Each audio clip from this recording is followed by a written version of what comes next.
देव्याः ॐ नमः सिद्धेभ्यः। ॐ नमः सिद्धेभ्यः।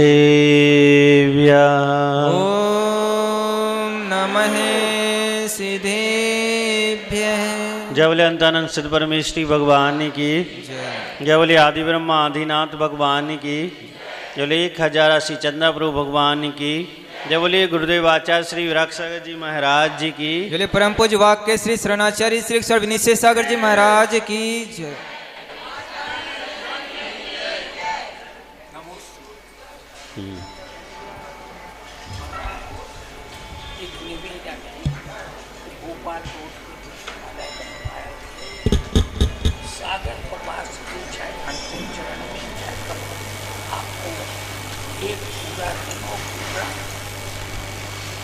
देखते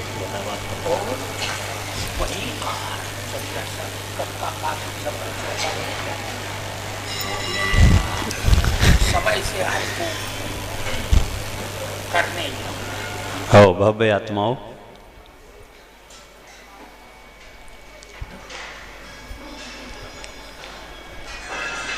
अभी कोई मुझसे पूछ रहा था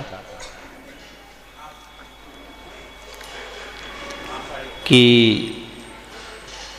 देव दर्शन क्यों करते हैं और 21वें काव्य का प्रकरण भी इसी से जुड़ा है।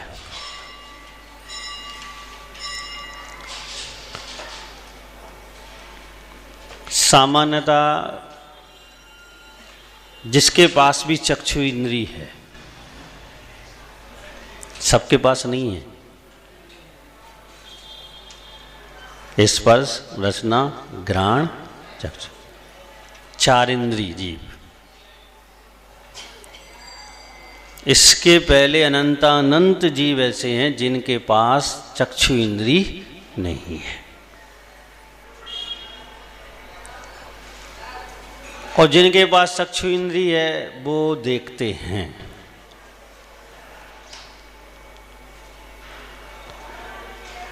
असंगी पंचेंद्री तक जो भी देखा जाता है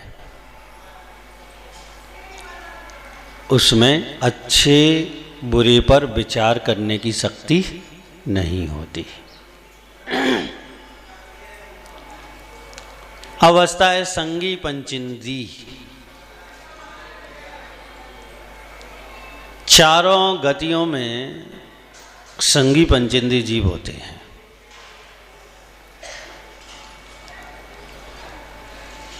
और संगी पंचेंद्री भी देखता है।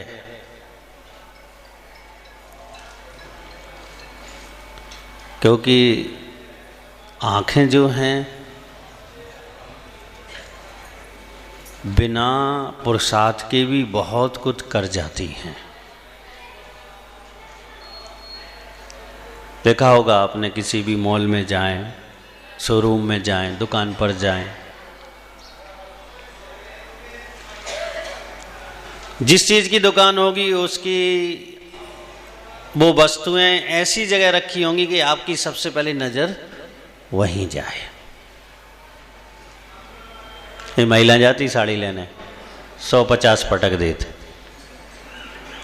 भ्रमित कर देते वो तुम्हें। 400 की चाहिए थी, 4000 की लेके आओगी। आँखें देखती हैं और देखकर आत्मा को प्रभावित करती है।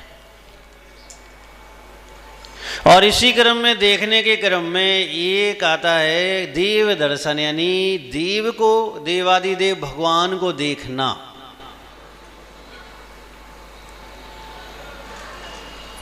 बहुत बड़ी भ्रांतियां हैं लोगों में।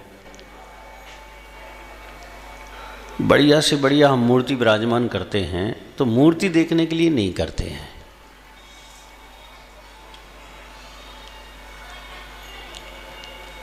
मूर्तिवान को देखने के लिए करते हैं।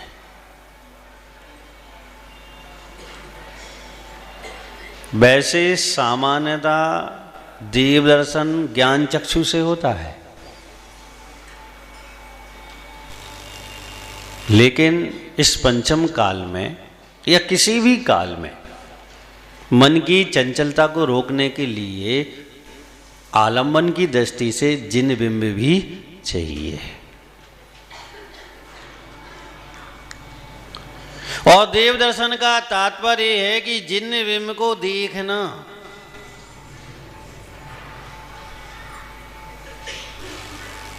बहुत से लोग देखते हैं, कुछ ऐसे लोग होते हैं जिनका मन खराब हो जाता है, कुछ ऐसे होते हैं जो स्वार्थी बन जाते हैं, कुछ ऐसे होते हैं जो वास्तविकता को देख पाते हैं। यहां पर देव दर्शन का अर्थ है कि वीत रागता को देखना।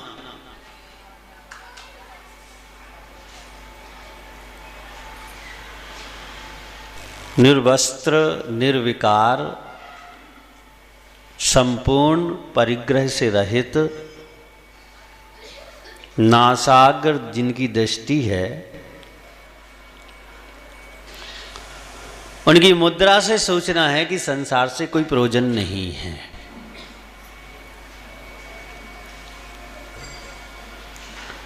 जो भक्त उनके सामने खड़ा होता है, जब उसकी दृष्टि उस जिन बिंब पर जाती है तो वह एक एक अंग को निहारता है। आंखें नासाग्र क्यों हैं? क्योंकि जो दिख रहा है वह देखने योग्य नहीं है। दोनों हाथ या तो हाथ पे हाथ हैं अथवा लटके हुए हैं। ऐसा क्यों है? कुछ करने योग्य है ही नहीं संसार में। और एक एक वह जिनबिंब का अंग और उपांग हमारे लिए वीतरागता की ओर आकर्षित करता है, और वह ये बताता है कि ये वीतरागता का अवलोकन करने के लिए हम यहां आए हैं।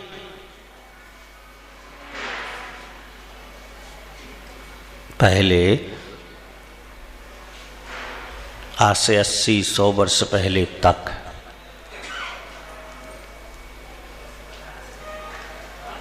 लोग सिर्फ भगवान को देखकर चमत्कार उत्पन्न कर देते थे, क्योंकि उनकी दृष्टि में भेद नहीं होता था, अभेद दृष्टि से देखते थे। उन्हें मूर्ति नहीं दिखाई देती थी, मूर्तिवान दिखाई देता था। और हमारे दर्शन का भी यही लक्ष्य है कि हमें मूर्तिवान दिखाई दे, क्योंकि मूर्तिवान जो है वो वीतराग है। और वीतरागता का जब हम अवलोकन करते हैं, आत्म शक्ति, स्वाभाविक शक्ति जागृत होती है जो प्रति समय वीतरागता का इंतजार कर रही है। जब हम नयों का अवलोकन करते हैं और नए दृष्टि से जब हम पर्याय को और द्रव को देखते हैं, तो हमें हकीकत समझ में आती है कि वास्तविकता में मैं क्या हूं।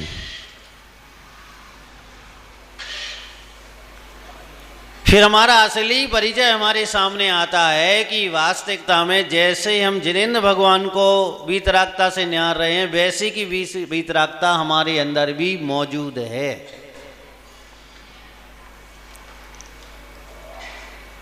बस उस व्यक्ति जैसा है कि दोनों हाथ बंधे हुए हैं, दोनों पैर बंधे हुए हैं और थाली 56 भोगों से सजी हुई है। सब कुछ हमारे पास है, लेकिन हम ग्रहण नहीं कर पा रहे हैं, क्योंकि हम वस्तु के स्वरूप को नहीं समझ पा रहे हैं कि हम जिनेंद्र भगवान को क्यों रोज रोज देख रहे हैं।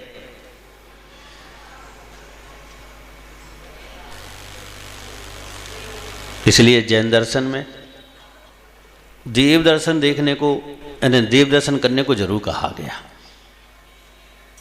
लेकिन अब लोग उपचार करते हैं, करते तो हैं, अब जैनी हैं सो कर लेते हैं। घर परिवार, माता पिता, पत्नी, पति या किसी का भी दबाव है तो कर लेते हैं। मन से होना चाहिए। अंतरंग से इच्छा होनी चाहिए कि मुझे जिनेंद्र भगवान को निहारना है, क्योंकि वीतरागता को नहीं निहारेंगे तो वीतरागता से परिचय नहीं होगा। पहले कक्का को पता होगा, मंत्री जी को पता होगा, इन सबको पता होगा, ये टोपीधारियों को। पहले बाजार जाते थे, कोई वस्तु खरीदते थे तो वानगी लेते थे पहले। अगर चखने योग्य है तो मुंह में वानगी जाती थी, नहीं था हाथ पर वानगी रहती थी। देव दर्शन भी वानगी है, अपने आप को पाने की वानगी है।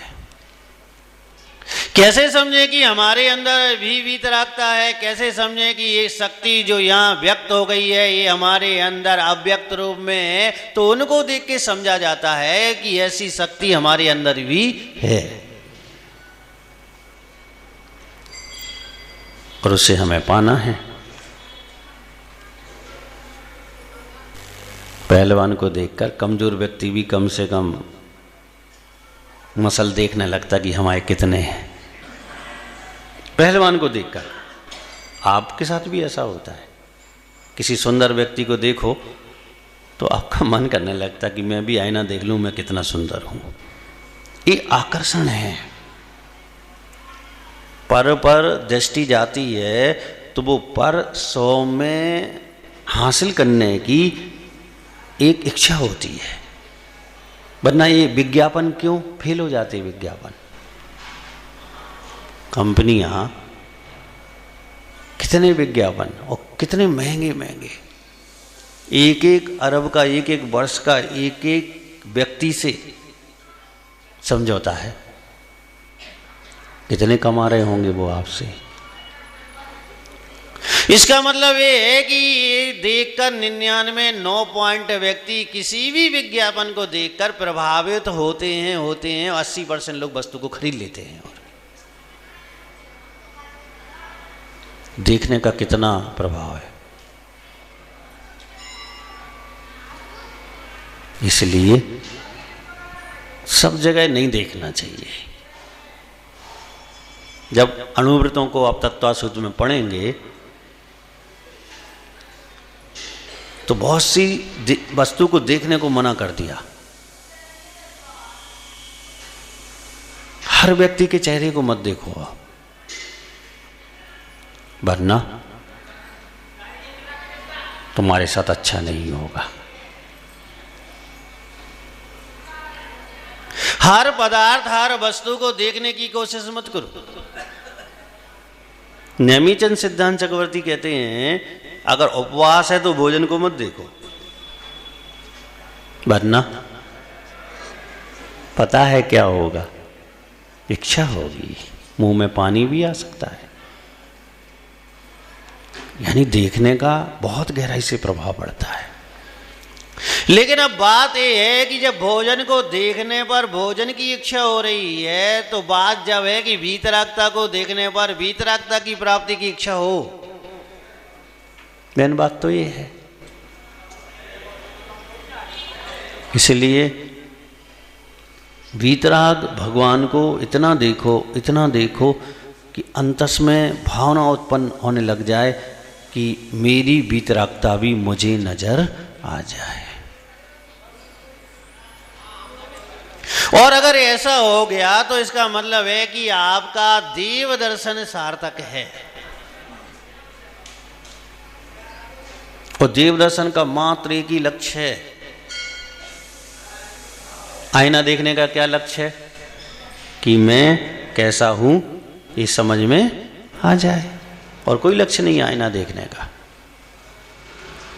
ये आला आयना जो ऊपर भगवान बाहुबली के रूप में खड़ा हुआ है, इसका एक ही लक्ष्य है कि ये समझ में आ जाए कि मेरी आत्मा कैसी है।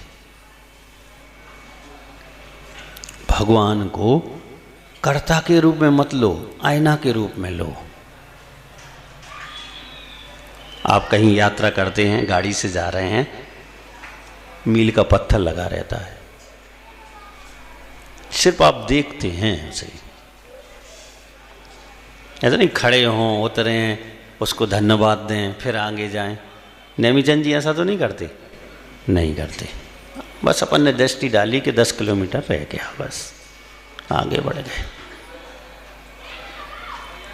वो यात्रा का कर्ता नहीं है, वो मात्र संकेत दे रहा है कि अभी आपको अपनी मंजिल तक पहुंचने के लिए इतना सफर करना है,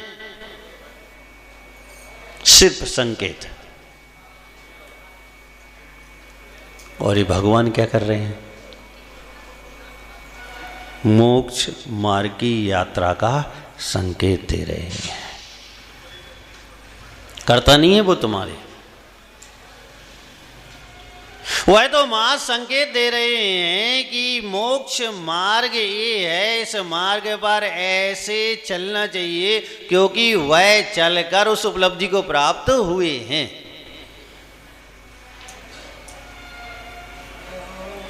इक्कीस नंबर काव्य पढ़ रहे, आज पढ़े 21 नंबर। इसकी कथा क्या है?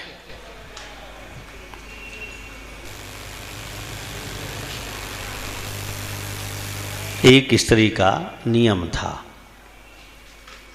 रूपश्री नाम था उसका, और उसका ये नियम था कि बिना देव दर्शन के अन्न जल ग्रहण नहीं करेंगे।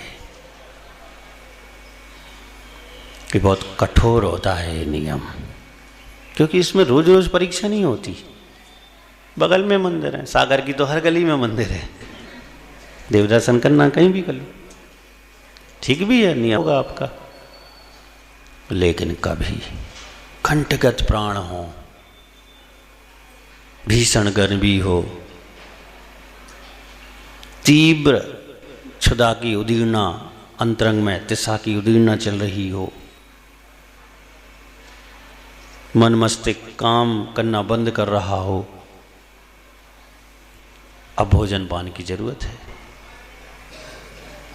क्या होगा अब परीक्षा है कि जो आपने संकल्प लिया है, देव दर्शन का प्रतिज्ञा ली है, या आप देव दर्शन करते हैं, तो अब यहां क्या करेंगे?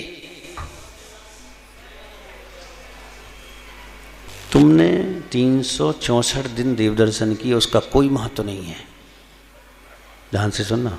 लेकिन जिस दिन समस्या सामने है, उस दिन 364 दिन के देव दर्शन एक तरफ और उस दिन का देव दर्शन बिल्कुल एक तरफ है, क्योंकि बाधा है सामने। इतनी भीषण बरसात शुरू हुई उस नगर में, इतनी भीषण कि 7 दिन लगातार पानी गिरता रहा, लोग घरों से बाहर नहीं निकल पाए। और मंदिर जो था गांव की नदी के दूसरे पार था। उस स्त्री ने भोजन नहीं किया, 7 दिन तक उपवास किया, हालत खराब हो गई। और हम जैसा व्यक्ति हो तो एक ही उपवास में 8 दिन गायब। आप तो बहादुर हैं। वो तो समर्थ, ताकतवान, दाद देनी पड़ेगी, उसके जैनत्व के प्रति श्रद्धान की, विश्वास की और उसके शारीरिक समर्थ की। परिवार ने बहुत कहा, बहुत समझाया, सबने समझाया कि ऐसा क्यों कर रही हो, अभी शादी होके आई हो, 6 महीने हुए नहीं हैं, अगर कुछ हो जाएगा तो लोग क्या कहेंगे।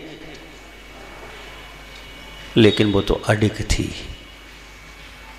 जैसे जैसे परिवार के लोगों ने प्रयास किया पानी में से जाकर कि मंदिर के दर्शन करा दें, लेकिन नदी इतनी चढ़ी हुई थी कि उस पार जाना असंभव था। 8वां दिन हो गया, शरीर की हालत बिगड़ने लगी। उसका जो पति था वो धार्मिक नहीं था, रूपसी तो सम्यक दृष्टि थी, लेकिन वो मिथ्या दृष्टि था। लेकिन वो पत्नी को बहुत प्रेम करता था। उसने समझाया। रूपश्री को अच्छा मौका मिल गया मिथ्या से सम्यक में प्रवेश कराने का। पत्नी का क्या काम होता है? भोजन बना के कराना नहीं, धर्म ध्यान में लगाना। ऐसा भोजन तैयार करना, ऐसा भोजन तैयार करना कि उस भोजन से वो व्यक्ति धर्म ध्यान में लग जाए। लेकिन आज की पत्नियां तो बहुत अच्छी हैं, अवक्ष बना देंगी और तुम अधर्म ध्यान में चले जाओ। पहले की जो स्त्रियां होती थी अवक्ष नहीं खिला सकती थी अपने हाथ से अपने पति को। सबसे बड़ा पाप माना जाता था अगर किसी स्त्री ने अपने पति को अवक्ष खिला दिया तो वो स्त्री अपने पतित धर्म के विपरीत समझी जाती थी। और अब फोन कर देती, आइसक्रीम लेके आना, तुम भी खाना और हम भी खाएंगे। सिस्टम बदल गया। अब अगर बाजार का नहीं खाएंगे, अवक्ष नहीं खाएंगे तो पत्नी नहीं कहलाएंगे। उल्टा सिस्टम। और बेचारा नहीं लाएगा तो क्या होगा? चंद्रमुखी, सूर्यमुखी और अंत में ज्वालामुखी। तरुण सागर जी कहते थे ऐसा होगा। फिर उसे मौका मिल गया। उसने अपने पति से कहा कि आप मुझसे इतना प्रेम करते हो तो मेरे लिए एक काम कर सकते हो कि मैं देव दर्शन कर लूं और भोजन कर लूं। उसका बोलो, मैं करूंगा, तुम्हारे लिए तो कुछ भी कर सकता हूं। उसने कहा मैं 21 नंबर के भक्तांबर का काव्य देती हूं, जाप करो, शुद्ध उच्चारण करके इसकी अधिष्ठात्री देवी को सिद्ध करो, वो सारी समस्या का समाधान कर देगी। उस पति ने सिर्फ इसलिए कि पत्नी से प्रेम करता था वो, और उसने शुद्ध वस्त्र धारण किए, स्नान आदि करके, और माला हाथ में ली, जाप कर रहा है और काव्य का पाठ कर रहा है, शुद्ध उच्चारण कर रहा है पाठ का गहराई से, और इतनी आस्था के साथ प्रारंभ किया कि वो मीरा नाम की देवी आगे सामने खड़ी हो गई। बोल क्या इच्छा है? ने कहा मेरी पत्नी ने 8 दिन से भोजन नहीं किया, देव दर्शन करना जरूरी है, नदी चढ़ी हुई है। उसने अपनी विद्या से एक वायुयान तैयार किया, संपूर्ण परिवार को उसमें बिठाला और उसके देव दर्शन कराए। और जैसे ही उसके देव दर्शन हुए, उस पति को इतनी आस्था हुई कि उसी जिनालय में जिनबिंब देखकर उसे सम्यक दर्शन की प्राप्ति हो गई। भव्य आत्माओं, देव दर्शन को सामान्य मत समझना। सम्यक दर्शन के प्राप्ति के कारणों में जिनबिंब दर्शन भी एक हेतु है। हमें यहाँ घास काटने नहीं आते ऊपर, ना यहाँ मनोरंजन करने आते, ना समय बिताने आते, ना पुण्य कमाने आते। यहाँ हम श्रद्धा को समीचीन करने आते हैं। इसलिए आते हैं कि वास्तविकता समझ में आ जाए, और वास्तविकता जैसी समझ में आए हमारे अंदर सम्यक दर्शन उत्पन्न हो जाए। और सम्यक दर्शन निधि है कंचम काल में, गारंटी कार्ड है। नियम से मोक्ष जाएगा वो व्यक्ति जिसने एक बार भी सम्यक दर्शन प्राप्त कर लिया है। और सबसे बढ़िया काम है कि मरने से पहले अनादि मिथ्या दृष्टि का जो ठप्पा लगा हुआ है वो मिटा लें हम। अनादि मिथ्या दृष्टि का तात्पर्य होता है जिसने अभी तक सम्यक दर्शन एक बार भी प्राप्त नहीं किया है। बहुत हैं ऐसे, कितने हैं? जितनी गिनती है उतना ही है। ये ठप्पा ये कलंक हमें मिटा लेना चाहिए। ये कलंक है कि अनादि मिथ्या दृष्टि। आश्चर्य है, असंख्यात बार मनुष्य हो गए, अनंत बार मनुष्य हो गए और सम्यक दर्शन प्राप्त नहीं कर पाए। असंख्यात बार जैन कुल में जन्म ले गए, सम्यक दर्शन प्राप्त नहीं कर पाए। असंख्यात बार वस्तु के स्वरूप को सुन लिया, समझ लिया, देव साधु को देख लिया, जान लिया, समझ लिया और सम्यक दर्शन प्राप्त नहीं कर पाए। कितनी निम्न श्रेणी की बात है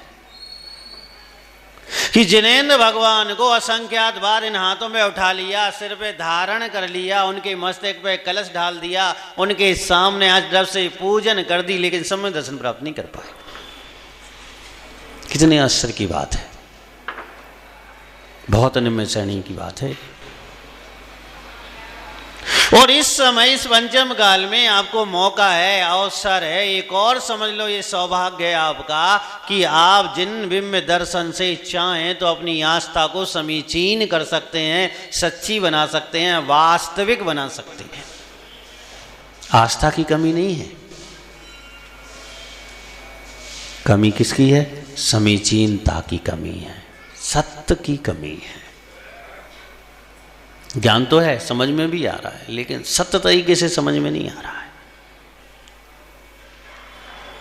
और देव दर्शन इस पंचम काल में इतना सुलभ तरीका है सम्यक दर्शन को प्राप्त करने का कि डग डग पर मंदिर हैं और एक मंदिर में एक नहीं सैकड़ों सैकड़ों मूर्तियां हैं।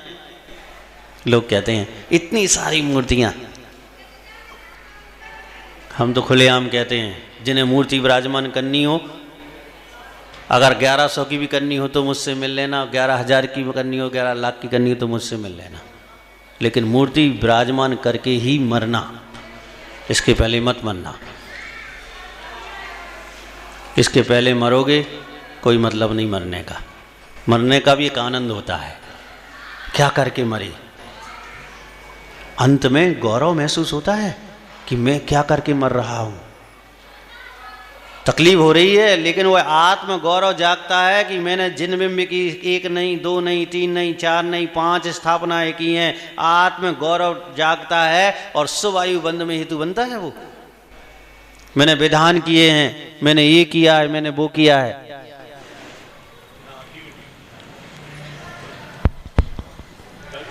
कहने का मतलब ये है